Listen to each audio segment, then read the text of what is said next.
Hello बच्चों, let's go to the question. देखिए आपका क्वेश्चन क्या कह रहा है। क्वेश्चन कह रहा है toy car of mass 5 kg starts from rest and moves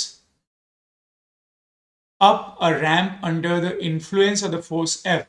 okay ठीक है, ये फोर्स का ग्राफ दे रखा है विद द डिस्टेंस और मेरे को लग रहा है this is 2 4 6 8 10, this is 12, this is 12, तो यहाँ पर कहीं 11 है। ठीक है, x इज इक्वल टू 11 तक लग रहा है फोर्स। ठीक है, x इज इक्वल टू 0 से x is equal to 11 metre तक फोर्स लग रहा है।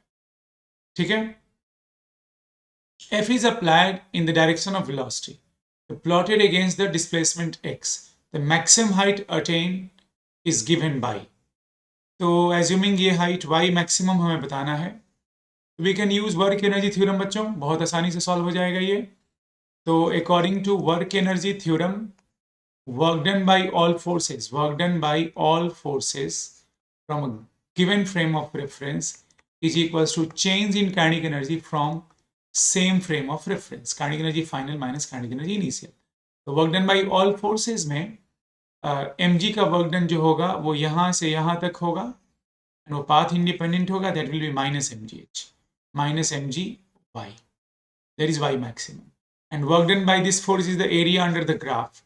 Area is half the base is 11 into height is 100 is equals to 0 minus 0 because इसकी इनिशियल स्पीड 0 होगी और मैक्सिमम हाइट पर इसकी फाइनल स्पीड 0 हो जाएगी कार की। ठीक है, ऐसा कुछ कार बना लीजिए।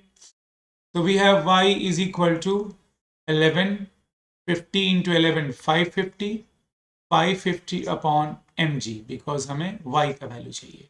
That is 550 upon m. M is mass 5 kg. G is 10. That is 11. 11 meter is the answer. Hope आप लोग समझ गए होंगे बच्चों। Thank you very much.